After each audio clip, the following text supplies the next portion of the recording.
Hello everyone and welcome to UGC NET mentor guys. एक बहुत ही बड़ी अपडेट निकल के आ रही है, एक बहुत बड़ी न्यूज़ निकल के आ रही है कि अगर आपने डिस्टेंस मोड से डिग्री ली है पोस्ट ग्रेजुएशन की, तो ऐसे में आप यूजीसी नेट एग्जाम नहीं दे पाएंगे। अभी बिल्कुल लेटेस्ट न्यूज़ मैं आपको दे रहा हूँ। और गाइस, ये जो डिस्टेंस मोड की डिग्री है ये सभी सब्जेक्ट के लिए नहीं है, कुछ स्पेसिफिक सब्जेक्ट ऐसे हैं जिन सब्जेक्ट में अगर आपने पोस्ट ग्रेजुएशन करी डिस्टेंस मोड से, तो ऐसे में आप यूजीसी नेट एग्जाम नहीं दे पाएंगे। इनफैक्ट आपको जीआरए भी नहीं मिलेगा।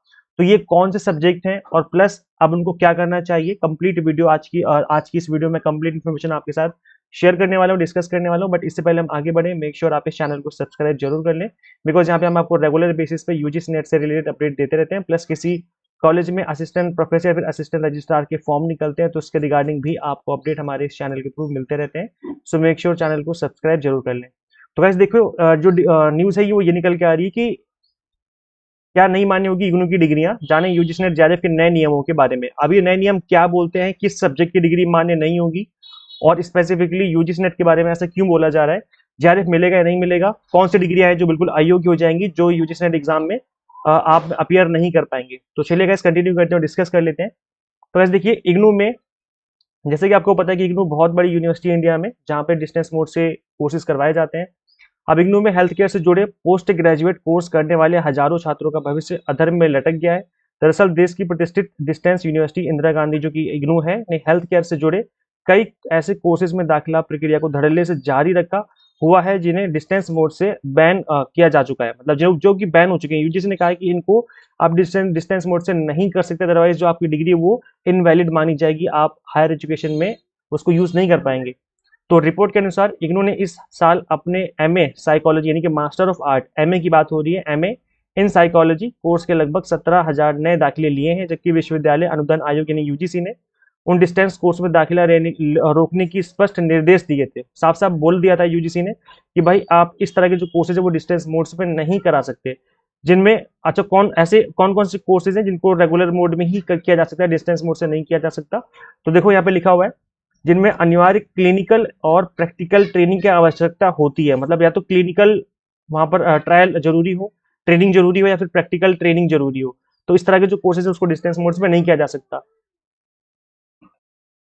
इन गाइडलाइंस के बावजूद भी इग्नू ने डिस्टेंस मोड से एमए इन साइकोलॉजी की कोर्स में दाखिला देना जारी रखा हुआ है। अब इन स्टूडेंट्स की डिग्रियों की मान्यता और उनका भविष्य संकट में पड़ गया है, बिकॉज एक तरफ यूजीसी कहता है कि हम इस तरह के जो डिस्टेंस मोड के कोर्स है उसको हम वैलिड नहीं मानेंगे, और दूसरी तरफ इग्नू जैसे यूनिवर्सिटी जो है वो इस तरह के कोर्सेज में दाखिला दे रहे हैं।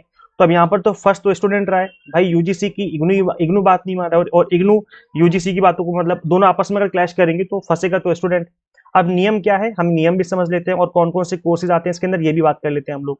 तो national commission for allied and health care professional NCAHP act 2021 के तहत यूजीसी ने पिछले साल स्पष्ट गाइडलाइंस जारी की थी, यानी 2025 की बात है। एक नई गाइडलाइंस जारी की थी यूजीसी ने, जिसमें बोला था कि अगर आप साइकोलॉजी में करते हो पोस्ट ग्रेजुएशन, या फूड एंड न्यूट्रिशन में करते हो, न्यूट्रिशन साइंस में करते हो, माइक्रोबायोलॉजी में करते हो और बायोटेक्नोलॉजी में करते हो, तो इन जैसे विषयों में अगर आप पोस्ट ग्रेजुएशन डिस्टेंस मोड से करते हो तो वो नहीं कर सकते, उसकी डिग्री वैलिड नहीं मानी जाएगी। इन कोर्सेज में प्रैक्टिकल और क्लिनिकल ट्रेनिंग की जरूरत होती है, जो ओडीएल या डिस्टेंस मोड में संभव ही नहीं है, जिस वजह से इस तरह की जो डिग्रियां हैं वो वैलिड नहीं मानी जाएंगी। और फिर इसमें यूजीसी ने ये भी बोला था कि ये जो कोर्स हैं सिर्फ रेगुलर मोड से ही चलाए जाएंगे। आयोग ने चेतावनी दी थी कि इन नियमों के उल्लंघन में प्राप्त डिग्रियां अमान्य मानी जाएंगी, मतलब डिग्री इनवैलिड मानी जाएगी अगर आपने अभी भी डिस्टेंस मोड से इन सभी सब्जेक्ट में पोस्ट ग्रेजुएशन कर ली। तो अब यहाँ पर इग्नू क्यों करवा रहा है कंटिन्यू, आपके मन में क्वेश्चन आ रहा होगा कि इग्नू क्यों कंटिन्यू कर रहा है। तो इग्नू का क्या तर्क है इन डिग्रीज को ऑफर करने में। टाइम्स ऑफ इंडिया की रिपोर्ट के मुताबिक यूजीसी के बैन के बावजूद इग्नू के प्रोस्पेक्टस में इन कोर्सेज के लिए आवेदन अभी भी आमंत्रित किए जा रहे हैं। इग्नू के रजिस्ट्रार रूपम जो कि वीपी रूपम का तर्क है कि विश्वविद्यालय की अकादमिक परिषद ने इस कोर्स को जारी रखने का निर्णय लिया है, मतलब इग्नू इस कोर्सेज को जारी रखेगा, क्योंकि अधिकांश छात्र क्लिनिकल प्रैक्टिस के बजाय केवल शैक्षणिक रुचि के लिए कोर्स करते हैं। अब इनका ये मानना है कि भाई क्लिनिकल प्रैक्टिस स्टूडेंट्स इसलिए नहीं कर रहे इस कोर्स, क्योंकि इनको क्लिनिकल प्रैक्टिस चाहिए। स्टूडेंट्स इसलिए कर रहे हैं बिकॉज इनको शैक्षणिक रुचि है इस सब्जेक्ट में। अब देखो यहाँ पर ये जो चीजें वो क्लैश कर रही है यूजीसी की बातों के साथ। विश्वविद्यालय का कहना है कि एनसीएचपी के प्रतिबंध केवल प्रोफेशनल रजिस्ट्रेशन पर लागू होते हैं, इसलिए इस संदर्भ में यह पूरी तरह लागू नहीं होते। मतलब आप डिग्री तो कर लो, लेकिन जब आप कल प्रोफेशनल रजिस्ट्रेशन करवाने जाओगे तब वहां पे आपको रजिस्ट्रेशन नहीं मिलेगा, क्योंकि आपने डिग्री डिस्टेंस मोड से करी है। रेगुलर मोड की डिग्री को ही प्रोफेशनल रजिस्ट्रेशन मिलेगा।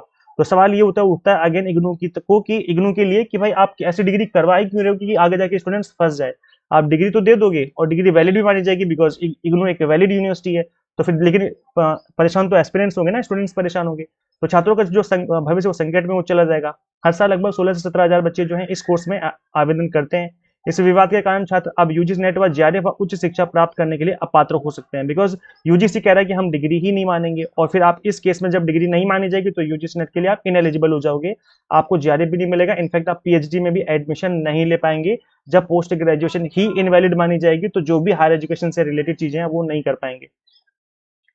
क्या इग्नू का एमए इन साइकोलॉजी कोर्स अमान्य है? तो बिल्कुल सही बात है कि भाई अगर यूजीसी बोल रहा है कि भाई हम इस तरह की जो डिग्री है वो नहीं मानेंगे, तो इसका मतलब है कि आप आगे जाके प्रॉब्लम में फंस सकते हैं। सिंपल सा आंसर है।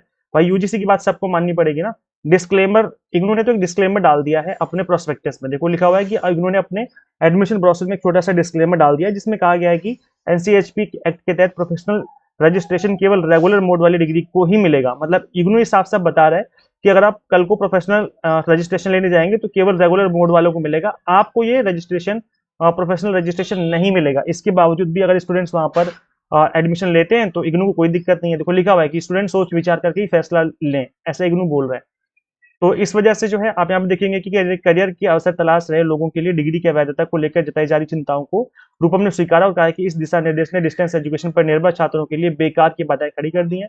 देखिए इन दिशा निर्देश के कारण ऐसे छात्र अब नेट जेआरएफ का विकल्प नहीं चुन पा रहे हैं या फिर आगे अयोग्य हासिल नहीं कर मतलब योग्यताएं हासिल नहीं कर पाएंगे, क्योंकि अगर पोस्ट ग्रेजुएशन ही वैलिड नहीं है तो फिर अगर आप नेट क्वालिफाई कर भी लेते हो तो फिर बाद में चल करके आपका जो नेट है वो इनवैलिड हो जाएगा। डिग्री भी इनवैलिड हो जाएगी और नेट क्वालिफाई कर लिए तो वो भी इनवैलिड हो जाएगा।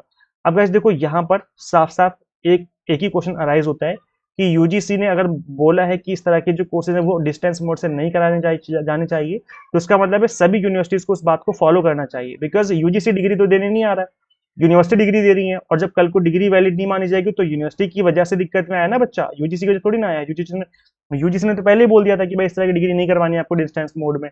तो यहाँ पर यूनिवर्सिटीज की मैं गलती मानता हूँ कि भाई इस तरह के जो कोर्सेज इनको ऑफर ही नहीं करने चाहिए अगर यूजीसी ने मना कर दिया है तो। बाकी एज ए स्टूडेंट आपके क्या व्यूज हैं आप कमेंट सेक्शन में जरूर बताइए कि भाई इस तरह की जो बड़े बड़े इंस्टीट्यूशन है इनकी वजह से क्या स्टूडेंट्स परेशान होते हैं या नहीं होते हैं। आप आपके क्या व्यूज हैं आप कमेंट सेक्शन में बता सकते हैं। अब गाइस देखो इसके अलावा हम भी यूजीसी नेट की प्रिपरेशन करवाते हैं। अभी रामनवमी ऑफर चल रहा है तो अभी आप डबल धमाका ऑफर चल रहा है, आप इस ऑफर को अवेल कर सकते हैं। अगर आप to the point exam targeted preparation करना चाहते हैं तो आप इनरोल कर सकते हैं कोर्सेज में। अभी आप फ्लैट 20% डिस्काउंट ऑफर अवेल कर सकते हैं। राम 20 कूपन कोड अप्लाई करने पे आपको फ्लैट 20% का डिस्काउंट अवेलेबल हो जाएगा। इसके अलावा इसमें बता दूं कि यहाँ पर फ्री मॉक टेस्ट भी मिलेंगे, क्योंकि डबल धमाका ऑफर है तो डिस्काउंट के साथ साथ आपको फ्री मॉक टेस्ट सीरीज मिलेगी। कोर्सेज के अंदर आपको अलग से परचेज नहीं करने पड़ेंगे। तो गाइज मैं बता दूं कि किस तरह के कोर्सेज अवेलेबल है। हम आपको UGC NET paper 1 commerce management and political science के through to the point exam targeted preparation करवाते हैं। यहाँ पर कंप्लीट कंटेंट आपको बाइलिंगुअल मिल जाता है। इसके अलावा 100 mock test and PDF notes मिल जाते हैं, जिसके थ्रू आप मल्टीपल टाइम रिवीजन और प्रैक्टिस कर सकते हैं। गाइस करना क्या होगा, आपको सिंपली गूगल प्ले स्टोर से एग्जाम मेंटर ऐप इंस्टॉल कर लेनी है। अगर आप एक iOS यूजर है तो उसका लिंक हमने आपको अलग से इसी वीडियो के description box and comment box में दे दिया है। तो जो कंप्लीट कंटेंट है, कंप्लीट एग्जाम टारगेटेड कोर्सेज हमारी इसी ऐप में अवेलेबल है। तो आप अपने मोबाइल फोन में इस ऐप को इंस्टॉल करके जो अपनी प्रिपरेशन है वो स्टार्ट कर लीजिए। Share this video with all UGC net aspirants and subscribe for UGC update and assistant professor job related updates.